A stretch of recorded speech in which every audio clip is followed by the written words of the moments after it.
Children are a heritage of the Lord, and the fruit of the womb is his reward. When children are born to parents, they become wholly responsible for these precious gifts entrusted to them by God. Sadly, the story takes a flip side, when parents are ignorantly deceived by the leaders whom they, like their children, have also come to trust. Just like children trust their parents to make decisions for them. So, the people, the citizens of a nation, trust their leaders to make decisions for them. This vaccine is safe and effective, so get your children vaccinated to protect themselves, to protect others, and to stop the spread. Get your children vaccinated. Parents ought to make sure their children are vaccinated. Fluoride is safe and effective, and it's one of the most inexpensive ways to really cut down on dental decay. Fluoride is safe and effective. Fluoride is safe and effective. And you feel really betrayed when they make the wrong decisions knowingly. One such way by which bad decisions are continually being made by leaders and governments of nations are in matters pertaining to child health care, for by their collusion and connivance with the pharmaceutical industry, millions of children around the world have helplessly taken a fall to the horrendously damaging consequences of the sinister work of these pharmaceutical industries, meted out on their diminutive existence. These evil occurrences perpetrated against innocent lives give rise to this all-important question: why do children get sick?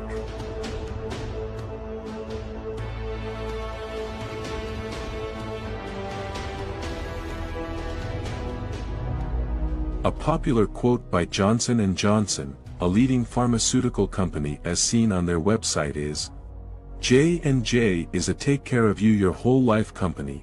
From the day you're born, Johnson & Johnson never stops taking care of you. As seemingly sweet as this sounds, entrenched beneath this fine-sounding quote, is a hideous eugenicist agenda. So from the time a child is conceived, the eugenicist agenda moves into full swing. While this child is in the womb, the expectant mother is injected with the so-called anti-tetanus injection, which has proven to be an anti-fertility medication. These things are on record. The damage that it caused in Africa and India. Sterilized women. There was an explicit intent through a 3-decade-long program of research and development by the WHO to develop an anti-fertility vaccine. The motive? To reduce female fertility in the face of alleged overpopulation. The WHO's research and development program had identified a conjugate, a chemically bonded form of beta-HCG and tetanus vaccine as the most effective formulation, and for a 5-dose schedule at 6 monthly intervals as being necessary to prevent successful pregnancy. The resulting anti-fertility vaccine was successfully trialed in developing countries. According to the WHO, up to 63 countries may have been targeted.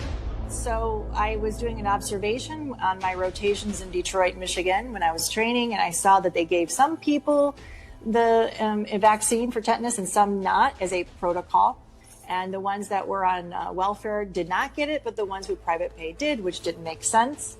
But I saw there's a huge difference in fertility, huge. The people who didn't get it were extremely fertile. The people who did had a lot of problems. I Googled it then, and sure enough, you can still find this if you Google it, that the World Health Organization and NIH have since 1972 been developing the tetanus vaccine as an abortion or sterilization vaccine. They've been putting the pregnancy hormone inside the tetanus vaccine in that vial. And so every time you get it, it's a cumulative response. Your body will then see, if you're a female, you'll see when you're getting pregnant, you have a higher and higher HCG level, right? Yep. Well, then your body will then learn to attack that. So it's going to attack an early pregnancy. So then you wouldn't even know you got pregnant in the first place. So they have absolutely used this in Latino countries, Africa, and India. I was tested, and my anti-HCG levels were way up. What does this mean? When a woman has antibodies, an immune reaction to HCG produced in her own body. My journey with the miscarriages was very difficult. The first one, I carried that pregnancy for about 3 weeks. I got pregnant again, and I must have carried that pregnancy for about 4 weeks. I got pregnant a third time, and this time I carried that pregnancy for 10 weeks. I knew there was a problem. If you create antibodies against HCG, the minute the new baby forming in the woman's womb starts producing HCG, it is destroyed like it was bacteria or viruses, so that the signal is completely lost, and therefore the ovaries do not produce progesterone. So if you have high enough levels of anti-HCG antibodies, then the woman would actually just become sterile.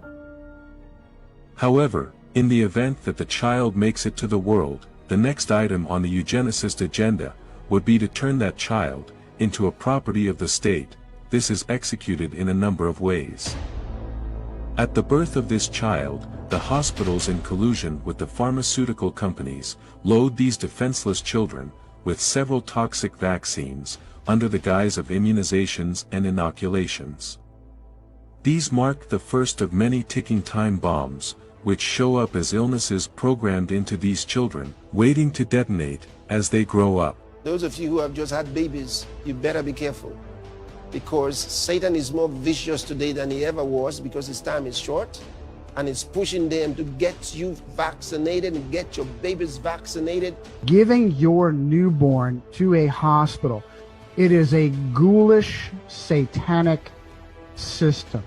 Your baby is immediately ID'd as chattel, as property, as proof of its earning, of his or her earning power, filled with toxins, vaccines.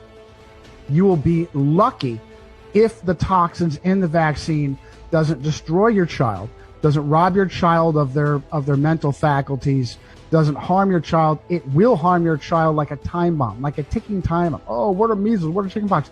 Part of that is the ticking time bomb of toxins put into your child when you give your child to a hospital. Here's a vaccination schedule that reveals a track record of the number of doses of vaccines children have received between 1962 to 2019. In 1962, children received 5 doses. In 1983, they received 24 doses. As of 2019, they received 72 doses. We're giving 49 doses of 16 vaccines to children before the age of 6.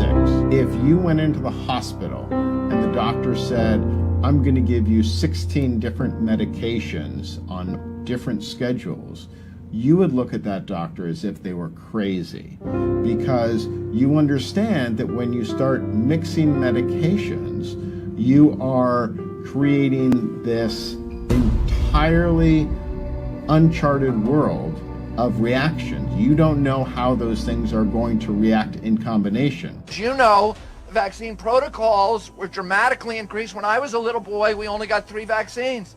But my children, 5 of my 6 children, got 22 vaccines. Beginning in 1989, that's the thimerosal generation. That's the vaccine generation. And it's the sickest generation in the history of this country. I'm looking around. Some of you are my age. And if I'm mistaken, I apologize. But I'm in a generation where I got 7 shots. 26 years later, my daughter got 10. Her son got probably 60. My new grandson's expected to get 72, and I just watched you add more. I'm appalled. Many just believe. They were made to believe that they needed vaccines to protect themselves and their children. We assume that if we vaccinate, we're getting protection. We assume that if we vaccinate, we're stopping spread of disease. Those are assumptions that have never been solidified in science. Some even ask the question, so if we don't take the vaccines, what should we take? What do you mean, what should we take? Take what for what? What makes you think you need to take something against what you don't even know is out there? And many of the diseases that you were told to get vaccinated against did not even exist until the vaccines were given to you. According to a quote by W.B. Clark, published by the New York Press on January 26, 1909, cancer was practically unknown until cowpox vaccination began to be introduced. I have seen 200 cases of cancer, and I never saw a case of cancer in an unvaccinated person. There is no study to prove that unvaccinated children have ever been proven to start an epidemic. I have been seeing families in my practice for over 20 years that have opted out of vaccination. They are the healthiest children I have ever seen.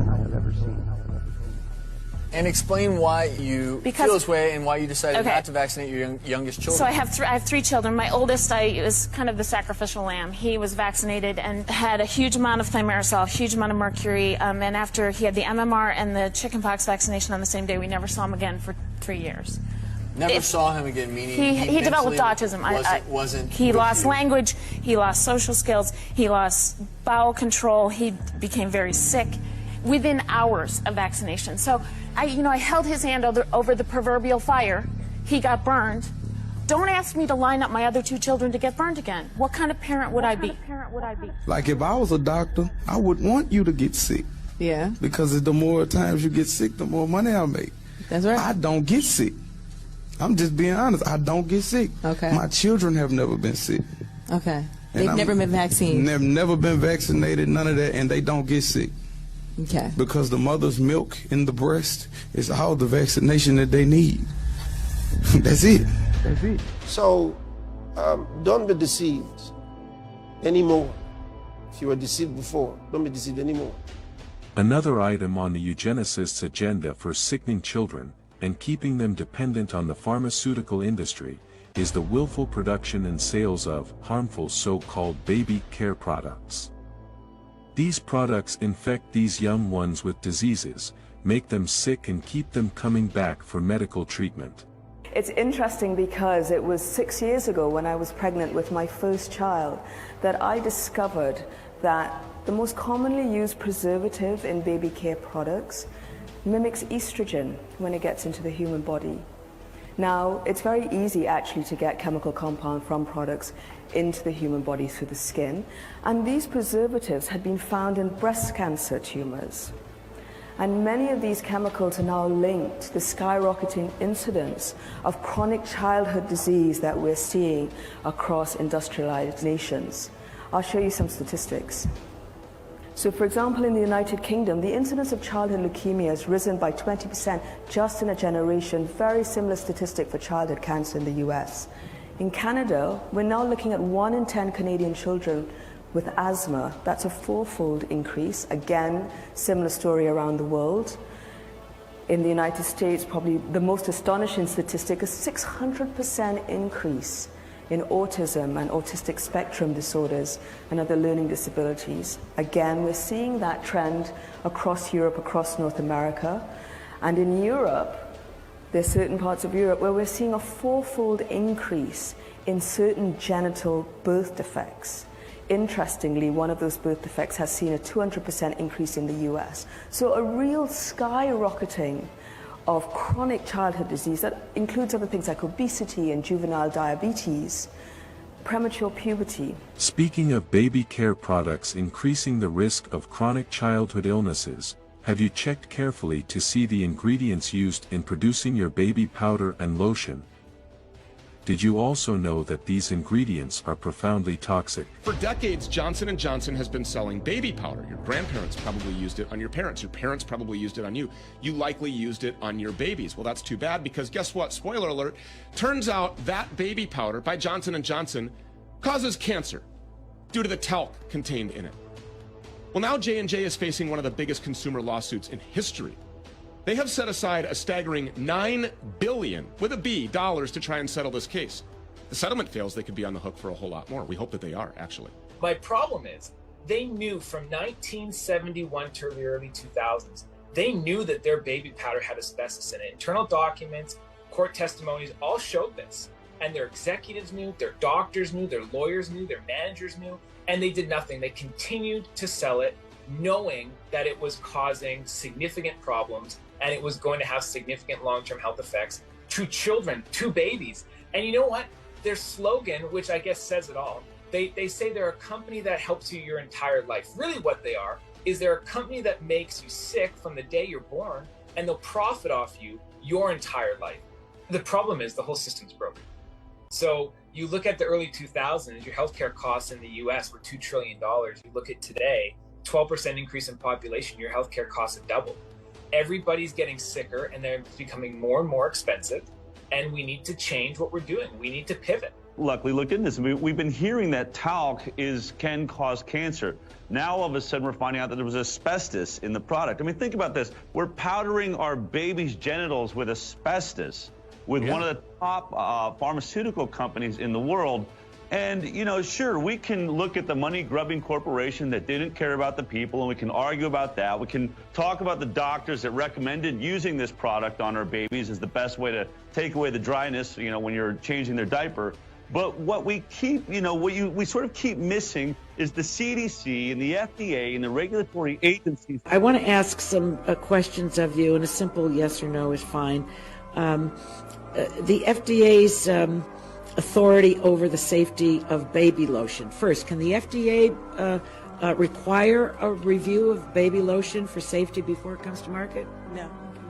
Can the FDA require the manufacturer not to use a toxic ingredient, for example, formaldehyde, in its baby lotion? No. Is the manufacturer required to register with the FDA before selling its baby lotion? No. So I think my first statement is becoming truer. Once the baby lotion comes to market, can the FDA require safety information about the baby lotion? No. If the baby lotion has caused bad reactions in the babies, can the FDA require a recall? No. If the manufacturer is aware of the baby's bad reactions, would the manufacturer be required to report that to the FDA? No. Well, I think everybody's paying rapt attention here. What about the toothpaste that you use every day? Oh yeah. The inclusion, the smart, devilish inclusion of fluoride. What's going on? And then I see children's toothpaste that they're targeting 2-year-olds with that's got Spider-Man on it or Superman or Batman. I mean, it's got or Papa Smurf, you name it. And it's sodium fluoride for kids. It says on the back, if you swallow even a pea size of this, called poison control. Everybody knows kids eat toothpaste. I've got organic for mine, and my kids, you know, especially the little ones, are always trying to eat it. But then you go to the baby store. I have 3 children, 3 small children. You go to the baby store, and it's 5, 6, 7 brands. All the brands of water, bottled water, say fluoride for babies. Fluoride, nursery water, what they need. And I'm going, well, wait, they've said for 6 years, they admit it's hurting their brains, it's hurting their teeth, it's causing dental fluorosis before the teeth have emerged. Well, there's a study from 20 years ago showing infant mortality was higher in fluoridated communities. Is that why? I don't know. Why didn't they do a follow-up study? I think that would be interesting to know. Children have died, you know. There's been a case of a child who swallowed this. The dentist left the room. The parents didn't know. The kid swallowed it. Had to be rushed to hospital. They couldn't save him. He died. So, yeah, it's very toxic substance. There's no question about that. Is that the kind of stuff that a responsible parent would be putting in their child's hand? While parents seek to teach young children to brush their teeth at an early age, the responsibility lies with parents, guardians, and caregivers to carefully read the labels on these child care products before purchase, as this simple act of diligence could protect a child's health to no small measure. FDA in 1997 required manufacturers of toothpaste to put this warning label on it. It's the same as you'd have on a loaded .38 caliber pistol. Keep out of reach of children. And only use a little pea-sized amount, which is about the same amount that would be in a bottle of water. And if that amount is swallowed, call the Poison Control Center or seek professional help immediately. So if I drink a bottle of water, should I call the Poison Control Center too? This is just insane. So this is what 2 different organizations say. One says, don't swallow it. Why did they put that on there? They put that on there because there were 10,000 calls a year to the poison control centers from children made ill by swallowed toothpaste. 10,000 calls, and you know for every call there's 5 that didn't call. And there are only poison control centers in half the states. So that means 100,000 children are made ill by swallowed toothpaste. It's insane to put a deadly poison in a child's hand and say, go brush and be sure and spit out, Johnny. Why would our regulators say nothing about it? Because they're bribed? So they just keep quiet. So much so that if your toothpaste does not include fluoride, you think it's bad. But fluoride is not good for the body. But did they tell you? No. This is going to make you mad. On March 15, 2023, the U.S. government finally released a report it had suppressed since May of 22 on the effects of fluoride on our kids. It took a lawsuit to get the results of this 6-month review of dozens and dozens of studies, which was funded by the taxpayers. Here's a conclusion I pulled right off page 467 of the report. The consistency of the data supports an inverse association between fluoride exposure and children's IQ. That means as fluoride goes up from drinking water, toothpaste, dental cleanings, whatever, IQ goes down in the developing brains of our kids. Now, who would want to block access to that information from the public? Oh, probably dentists. There are arguments both ways on fluoride and tooth decay, but nobody expected neurological damage. And withholding information is never, ever the answer to anything. Shame on those who'd even consider it. I think it's finally time to stop putting fluoride in our drinking water. Dentists be damned. People can choose to supplement it with tablets if they want, but they can't really choose not to drink the city water, right? Something like 98% of the Western world doesn't drink fluoridated water, and there's no outcry that their kids' teeth are rotting out of their mouths. You can filter fluoride out of your drinking water with a reverse osmosis system, a distillation system, or an ion exchange type of filtration. Let's help our kids keep their smarts. I thought water was supposed to be safe for all of us. Even the ADA agrees. They warned their members, not you, not the water districts. Of course they recommend fluoridation, but they tell members to tell their parents of children to make up tap water formula with fluoride-free water. Make up the formula with fluoride-free water so the baby won't get fluorosis. Interesting they use the term fluorosis. It's not dental fluorosis. Fluorosis is the body, joints, ligaments, tendons, brain, what Dr. Theitzen was talking about, the endocrine system. When you overdose infants with fluoride, you cause adverse responses systemically. And even the advocates for fluoridation agree that if it works topically, not systemically. But systemically is dental fluorosis. And when you can see spots on children's teeth, you've got to be a dentist to believe you've poisoned that child enough to cause spots on their teeth, and that's the only organ that was impacted. The level of dental fluorosis in the community is proportional to the level of fluoride in the water supply. That's because people drink the water. And the exposure to fluoride is what causes dental fluorosis. The fact is their poisoning is so accelerated that they know that we're becoming aware of it, and so they know that it's coming to a critical flashpoint with the public, so they're backing off and going, okay, yeah, those studies are out there. Okay, scientists in the government, stop complaining. We'll cut the amount, knowing that they're not really targeting you so much in the water now as they are in the food, in the toothpaste, in the crops that are having it sprayed on it. Between 150 and 300 plus chemicals are in the so-called sodium fluoride. That's the other big secret. Sodium fluoride's bad enough. Lead, mercury, arsenic, radiation, particles, radium, different isotopes of uranium, because they mine, most of the sodium fluoride comes from the byproducts of phosphate mining, where they mine the phosphate for fertilizer, but they can't use the toxic waste. They just certify it from China and ship it over here, or they certify it from Florida and ship it, into your city, and then you drink it. You can't make something up this bad. So parents need to know that the war is on. The war is on. That's the reason we can't just fold our hands. No. We have to pray God's word. We have to declare God's word. And we have to declare truths. We have to speak truths. The truth is, children deserve to be healthy and strong, to live up to their full God-given potentials, But in light of these horrible acts against innocent children in our world, people must now consciously adapt a whole new paradigm about the so-called healthcare solutions, being served by a corrupt healthcare system, which is backed by a pathologically eugenistic-driven pharmaceutical industry, and renew their minds in line with God's thoughts for their health and that of their children. Now you have to think differently. You have to think new. Think differently, especially as a Christian. Especially as a Christian. Because the Word of God gives you a different kind of life. A life that is not subject to disease. See, you have to understand that. And be not conformed to this world, but be ye transformed by the renewing of your mind, that ye may prove what is that good, and acceptable, and perfect will of God. Romans 12 verse 2.